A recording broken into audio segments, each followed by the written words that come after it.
is known for its inventive and unique mobs. Some of these would be great to put up against your D&D party to give them a bit of a challenge. So today I created 5 mobs from Minecraft and put them into D&D. Those are the regular zombie, the regular skeleton, the witch, the enderman, and everybody's favourite, the creeper. Please jump around to your heart's content. I'm going to put the time codes here in front of me. But without further ado, let's move on to the zombie. For the zombie, I know there is already a stat block for a zombie given in the monster manual, but I wanted to have a bit of fun with this, so I took that, edited it slightly, and gave it an extra ability to make it a bit more like the Minecraft version. So, it already has a low AC, which is kind of to be expected, and it has its regular slam ability, which is just hitting into someone. That is pretty much what happens in Minecraft anyway. The added ability I gave it to make it a bit more like the Minecraft mob was to give it the ability to equip any armour or any weapons that it finds on the floor. So if it walks past them, it's able to equip them, and these will give it an extra boost to its slam attack, or it will give it a bit of extra AC so that they become a bit more challenging and you can have a bit more fun making unique zombies that your party's fighting, as opposed to just having the bog standard guy that comes and attacks you.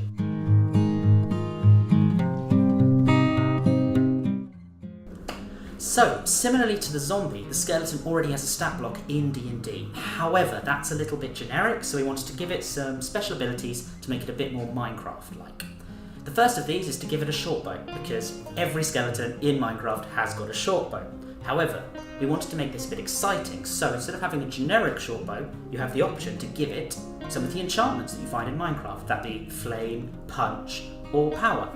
I haven't included infinity because most things in D&D do have infinity, especially enemies, because they don't normally have long enough to waste any ammo that you have, but you can add that if you would like.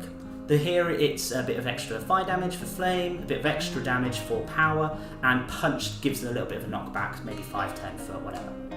They also have the same ability that the zombies had, in that they can equip any armour that they find lying around.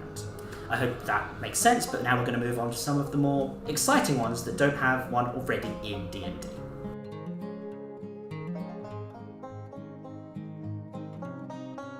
So, the first of these new mobs is the Enderman. Now, we all know how Endermen work in Minecraft. They can run around, pick up blocks, put them down. If anyone sees them, then they attack them, stuff like that. So, how do we do this in D&D? Well, it's pretty straightforward.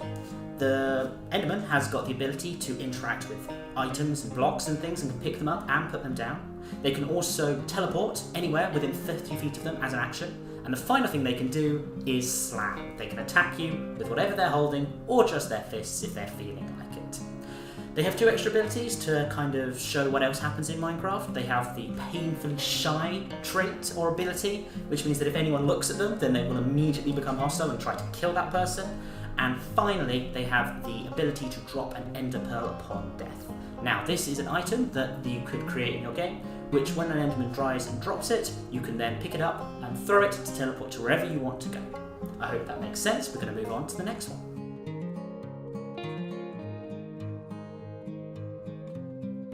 So the 4th mob that I've created in D&D is probably the favourite one I created. It is the witch. Now, we all know witches in Minecraft. They run around making weird cackling noises while throwing potions left, right and centre. So why not we have that in D&D? So, the potions I gave this witch for D&D is the potion of weakness, which makes it a bit harder for you to hit them, a potion of harming, which will just deal outright damage, and a potion of poison, which poisons you, as you expect.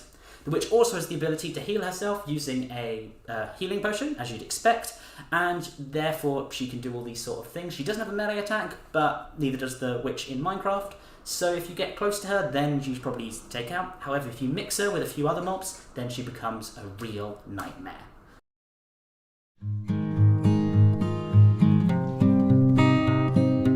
And so we move on to the final mob of this video, and probably the one that everybody clicked on this video to see, the creeper. Now, the creeper is probably one of the most infamous mobs across the entirety of video gaming, so I decided to make them equally of a dick in D&D. I did this by giving them proficiency in stealth so that they can sneak up on you and then you just hear that really, really scarring hiss, but I also gave them the ability to explode because they're creepers. However, in order to make them bearable and actually usable in D&D, I decided that in order for them to explode, it takes an action and a reaction, or 2 actions on 2 separate turns. This way, they can only really explode if you stay near them, which is exactly how Minecraft works. If you see one coming, you can run away from it. However, if one is next to you, you can then hear it and try and run away, and then it may still explode if you're within its area of explosion. This way, we are able to mimic the utter fear that you feel when one of these comes up behind you, but it still gives the players a chance to interact with it before it just turns up and explodes. So, there we have it, 5 Minecraft mobs put into D&D. I hope you like that, and let me know what else you'd like to see, or if you have any ideas, comments, queries, suggestions, constructive feedback, anything that you could possibly think about, put them in the comments below. I'm always reading them, always interested to see what you think, and always interested for new ideas for what to make.